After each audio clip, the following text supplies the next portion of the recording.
This is Patrick Thompson from CoinGeek, and I'm here with Holger Vogel. Holger, can you go ahead and introduce yourself and tell us all about what you do?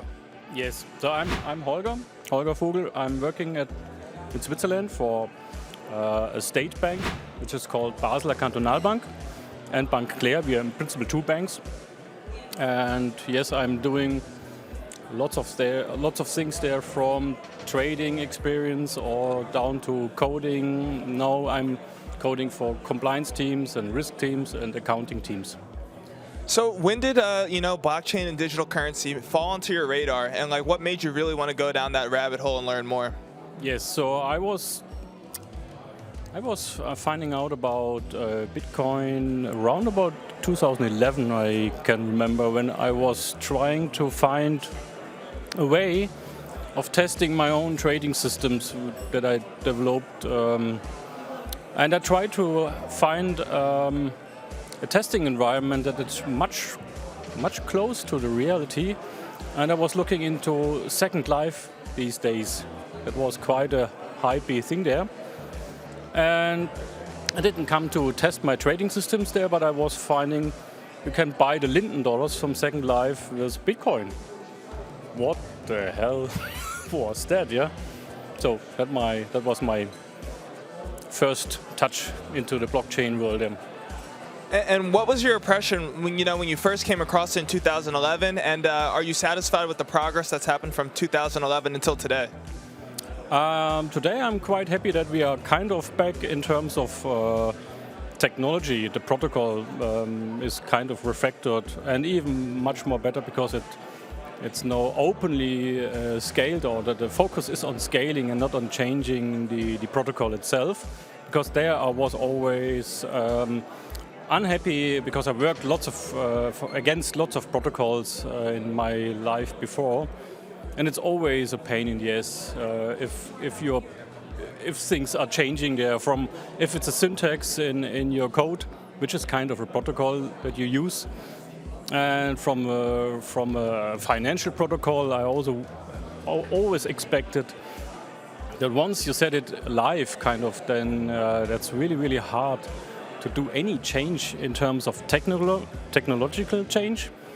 And then again, there's also a legal contract around always in the financial world. So yeah, I worked before also for bioinformatics. There's lots of regulatory there and in the healthcare. And then I switched to banking. The regulatory is there as well. And why should anybody come and change something that should be a financial protocol without any legal background?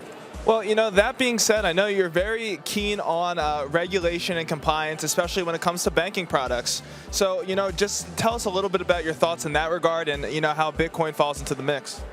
Yeah, so, okay, my clients in principle are the legals, and I should say I'm not a legal, but I kind of know what is needed in terms of being compliant and make due diligence, and because banks have enhanced due diligence for everything they do and sell to the clients. And so I think any bank on the world having a proper compliance teams and the legal teams and the risk teams and the accounting teams behind, they should really think before they list new products for clients, what basics is about the basic definition of the product is. And the basic definition is, on the one hand side, it's some technical stuff. It's a specification, a technical one. And on the other hand side, there's a legal term sheet here. So like I've worked for a kind of financial engineering tasks. We also offer for clients kind of self-created products, so structured products. I was busy with FX, so FX options, plain vanilla FX options is the most easiest product we sell to clients, and those have a term sheet before you sell it, a legal binding term sheet. So you can't change the product after it's released to the secondary or to clients or secondary markets. So the same must be true for any cryptocurrency. Once it's released, then it's really not a good idea to change it. Yeah. Right. And, what are your thoughts when it comes to the vision that maybe you have, or what you might think is a good implementation of, Bitcoin or blockchain networks when it comes to all sorts of products, services, and real-world implementation? So I think the only legal product, or for me, the legal compliant product we have is something that is sold for $0. That makes Bitcoin the only. I wouldn't even say cryptocurrency, because also Craig said it's not really a cryptocurrency, and I agree. There's not really much cryptic in the original Bitcoin protocol there, and it's sold for $0.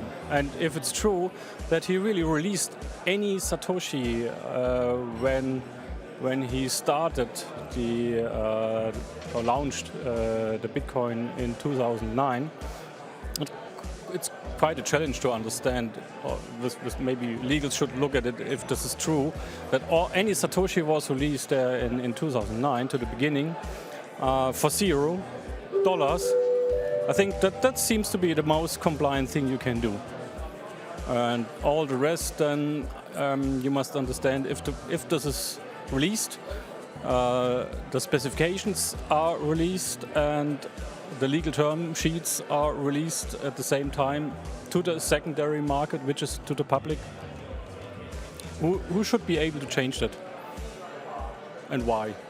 On BSV, you might need such a high granularity on those Lego piece tokens that must be really, really cheap to create.